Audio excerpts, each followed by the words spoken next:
Hey guys, welcome to another episode of Voice of the Entrepreneur. This is Ahmed. I am super excited about this interview. I am standing right outside the house of Gary Bizzo, who is a serial entrepreneur with many businesses under his belt. He's a global social influencer with over 500,000 Twitter followers alone. He's named as one of the top 200 most social influencers in the world. I can't be more excited for this interview. I got some great questions to ask him. He's welcomed us in his home, and I'm about to go in, step in there, lay out some questions that I got from my viewers and see what he has to say. Let's go check him out.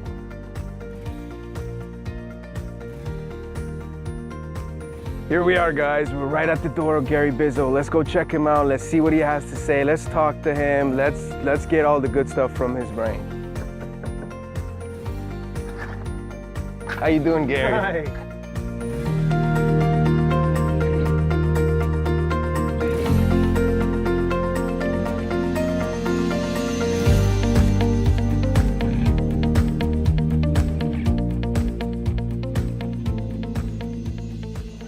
Gary, welcome to the Voice of the Entrepreneur. I'm so glad that we're sitting down here. How you doing, Gary? Thanks, Ahmed. Welcome to my neighborhood. I'm doing great. That's awesome. It's Friday. We're in God's country. We are in God's country, and it's a beautiful day. So what a wonderful place to sit down here in your backyard and do this interview. Thank you. Gary, tell us a little bit about your work, what you've been doing, and the social media stuff. I know you were named as one of the top 200 social media influencers. Tell us, how did you get that name?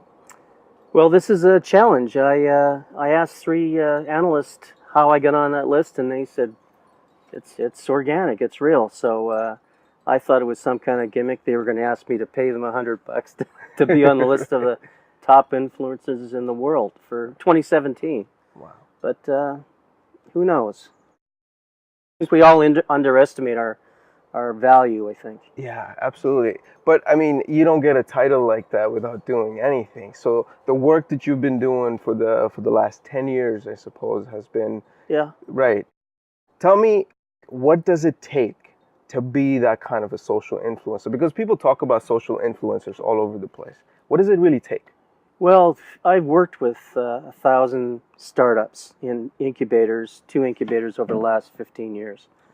And you learn a lot about entrepreneurs, and you learn a lot about what makes them tick. You learn a lot about how to make things better for them, and I try really hard to do that. I've been with Twitter for about 10 years, so I spend a lot of time on it, and it's organic. I'm not a robot. People actually send me things. Are you a robot? Because they can't believe I've got such a following, and I talk about relevant things. I talk about things that are important to typically entrepreneurs. They're my keywords: entrepreneurs, startups. And I put myself out there. I volunteer. I mentor for free to the Richard Branson Center for Entrepreneurs, Futurepreneur, which is a program for young entrepreneurs to get their business going. So it's fun, and I think if you give out, you get a lot back, and that's how I think it happens. Yeah, I agree.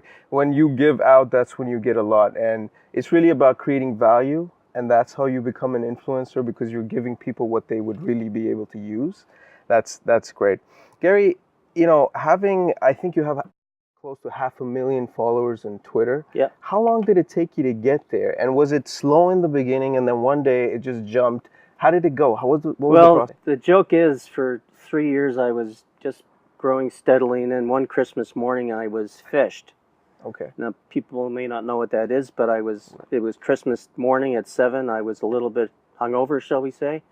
I had family in town. I wasn't thinking, and this young 14-year-old kid got me to give him my password to my Twitter account. Okay. And within 30 seconds, I realized my mistake.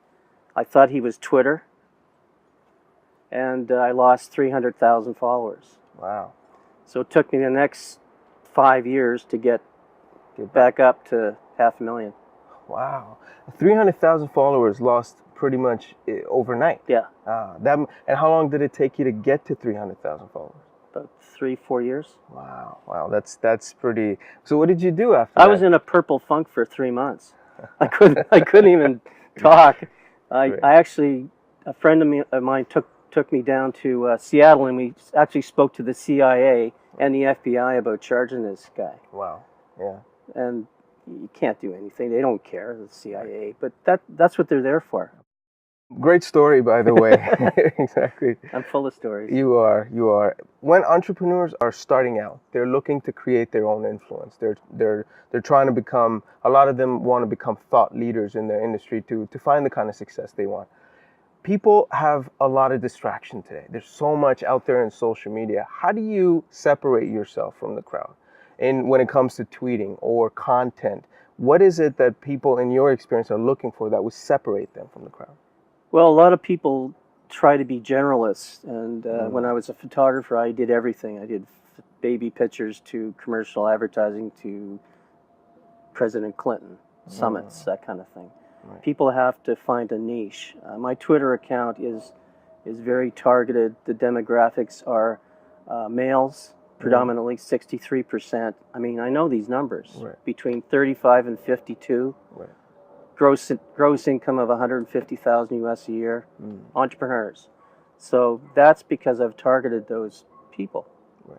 And to be a thought leader, you have to spend thousands of hours to be a global thought leader.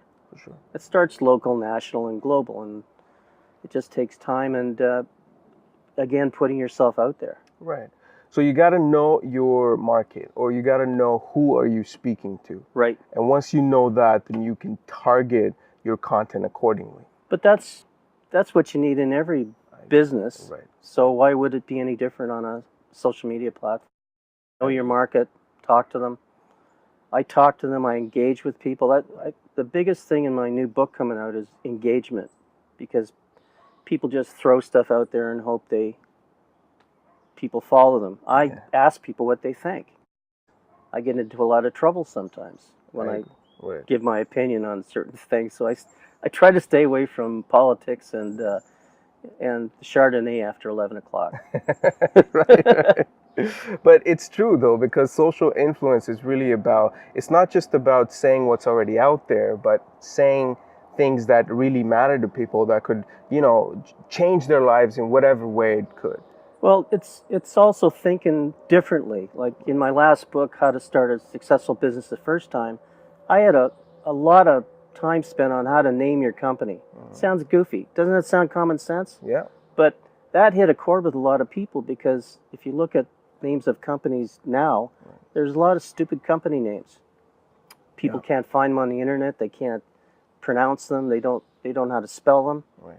So it's common sense issues that I deal with a lot of time.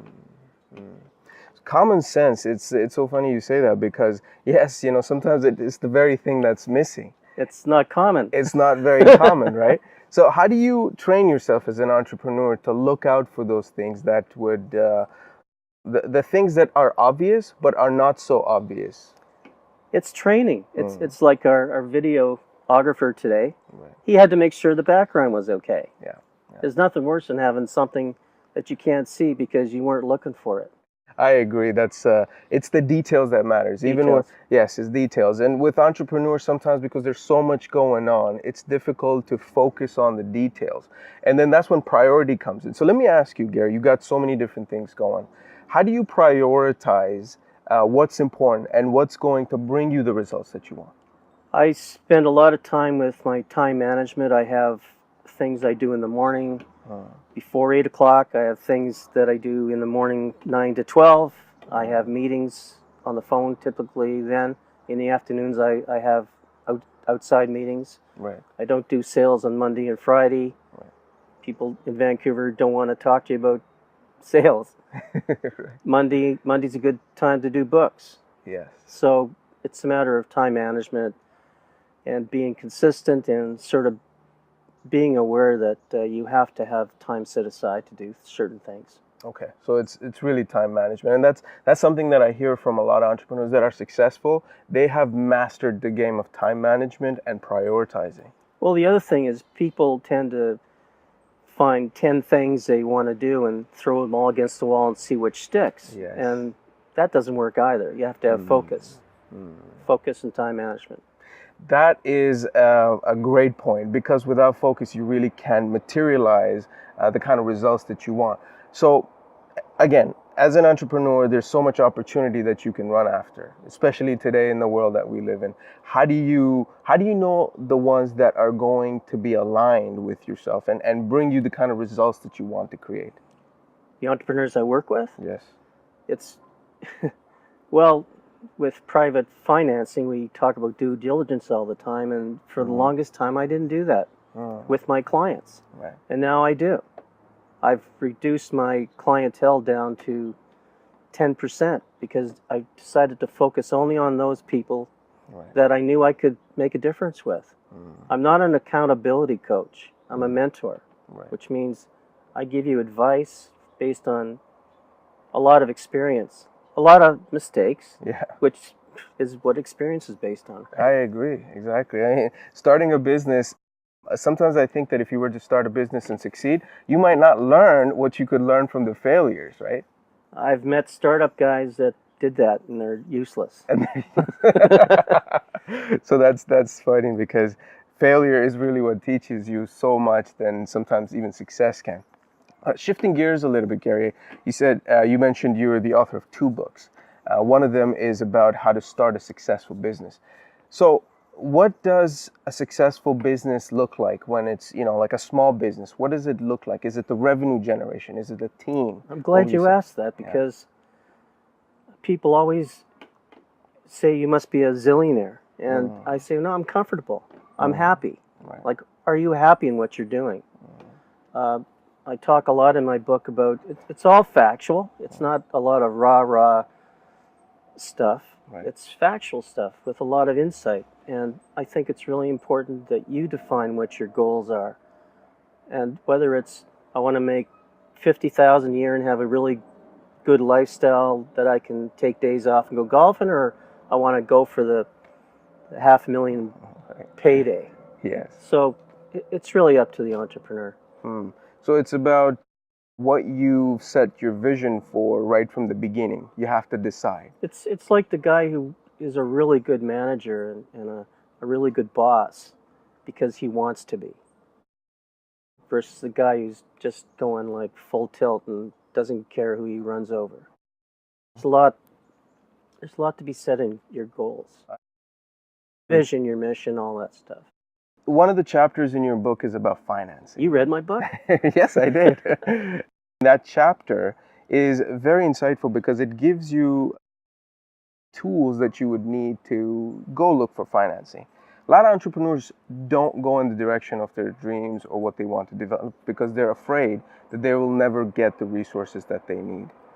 What would you say to an entrepreneur that's thinking, I want to start a business, but I don't have the money? Well, I think you have to have the passion, and that's the wrong answer. I would agree, but it's so much out there. If it's a really good idea, I would ask my friends and family what they think about it. Okay.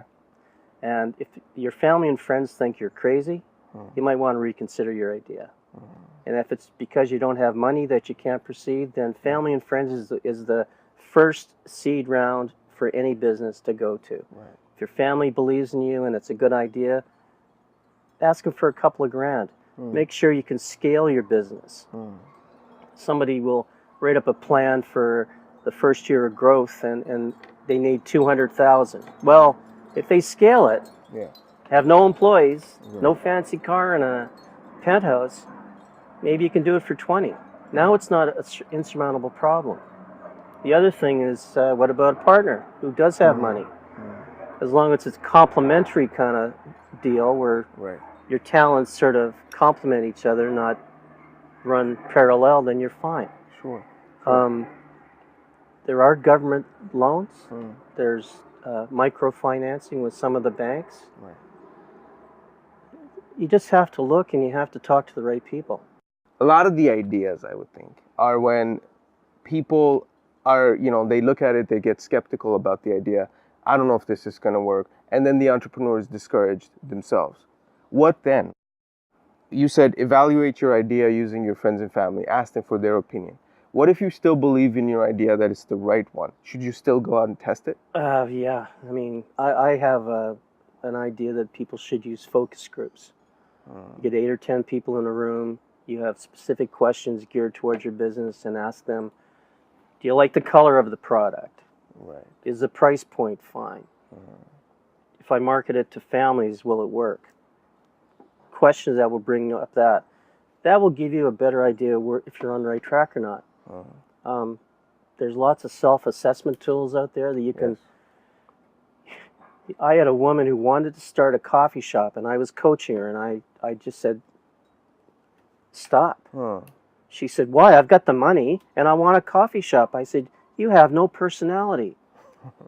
You want to sit in the back room managing the books when you should be out in doing the barista and engaging with your clients. Right. You're not in the right business. You should be an accountant or something. So it's prudent to look at your skills, what you offer, and then align yourself with that type of business. I always do a SWOT analysis. It's strengths, weaknesses, opportunities, and threats. Right. The strengths and weaknesses are yours. Yes. You got to be honest. You can't bullshit this. You're right. Strengths and weaknesses. The weaknesses, you can write them down, but you have to put a little note next to them how you can mitigate those. Right. For instance, if you're terrible with money, that's a weakness. So how do you mitigate it? You hire a bookkeeper. Yeah. Or someone as a partner who can manage the finance. The next two are opportunities and threats. Right. Those are external. You have no control over it. So you have to know your business inside out to be able to determine if the market's right, if the threats are there that you don't know anything about. So I think so. Even when I was starting my earlier business, I did that. And some of the things that come out are really eye-opening. Yeah, if you're honest. If you're honest, exactly. And once you get to that place, then you can make that decision if you've been honest about, okay, can I go forward with this or not? I agree. Again, going back to the social media aspect of things. In any business today, would you say that social media is a critical component to find success? Social media is, to me, very critical. It gives you a light onto your clients and what they think of you. I was talking to a huge restaurant owner, and I said, Guy, I had to tell you that on Yelp, people think your service and your waitresses suck. He said, well, what's Yelp? I said, well, you're a restaurant, you should know these things. Yes. They're telling people not to go to your restaurant. And when I showed him, he was stunned. He went in and made a wholesale change of his staff because social media told him proof that people weren't going there. For sure. I mean, social media in any business now, it's becoming more and more critical. It's not just the people that are doing online, commerce or e-commerce. It's everywhere. It's for businesses like restaurants or any other brick and mortar type business. I was having a glass of wine at Cactus Club with my wife. Right. And they'd raised the price $4 overnight. And I tweeted about it on my phone. Right. At the end of the dinner, my bill came and the waitress said, Sir, I think our wine should have been more moved into the price hike a little easier. So I'm not going to charge it for the increase. Now, I realized right then that this company has someone monitoring social media at all times. They can address problems right away. Unbelievable. Right. Now, I went after Boston Pizza. Totally different story. They're like, social media, what's that? Delta Hotels, the same thing. Right.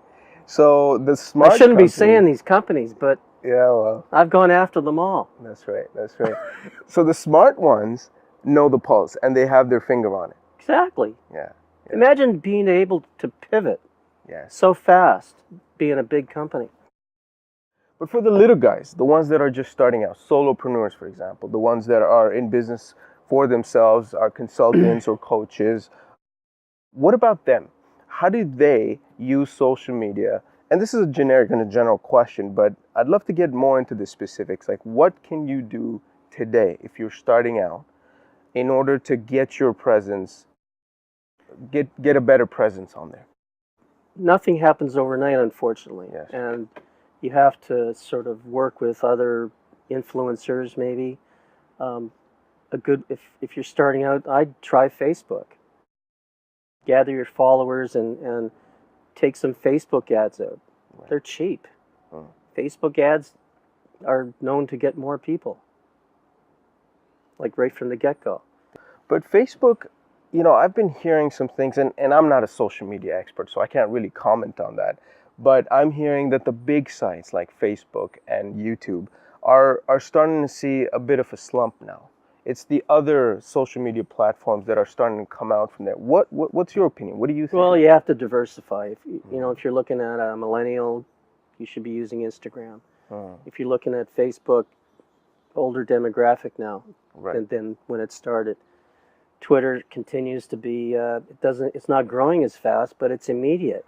Right. So if you got a sale happening, tell the world on Twitter. Yes. You should diversify. I mean, I have Twitter, Facebook, LinkedIn, and Instagram are my 4 main ones. Okay. And I pretty much avoid the rest because, again, I don't want to spread myself too thin. Gary, I think all that we talked about, there's some really solid golden nuggets of advice and information that people can take tomorrow and start working on them. What would you say would be, to wrap up this conversation, what would be your 3 big advice to people that are starting out? Read all you can about the business. There's more than 3. You have to have a really good focus and just go straight on with the business. You have to have a really good plan in place. And that plan involves everything that I've talked about in my books. SWOT analysis. You want to have the very best information at your disposal, who your clients are, all that stuff has to be in place. So I guess that's planning. So that's what I'd say, yeah. Perfect. Awesome. Gary, where can my viewers find you? GaryBizzo.com. CEO at GaryBizzo.com is my email. And I talk to everybody, so I'm an open guy. And your books are on Amazon? My book, How to Start a Successful Business the First Time, is on Amazon, and my new book, Social Media Rockstar, Marketing for Business, is going to be on Amazon in August. Perfect. Well, all I can say is congratulations, Gary. Thank you very much. Thank you so much for coming out here in my show and sitting down with me to share such golden nuggets of advice. Thank you. Now we'll open the beers. Right. Thanks, Ahmed. Thank you. Guys, another great interview with such an amazing entrepreneur that really knows what they're doing. And that's the key. It takes time and effort to produce the kind of results that these successful entrepreneurs produce. It's the grit, but it's also the perseverance that gets you where you want to go. So if you have a dream, if you have something you want to pursue, you have to follow that to the end and put in the time and effort that will bring you the results that you want. And like Gary was saying, planning is key. Knowing what you want, having that vision, all these things are absolutely essential when it comes to getting to the success and the results that you want. I hope you enjoyed this interview. I know I did. Until I see you again next time, have a great one, my friend.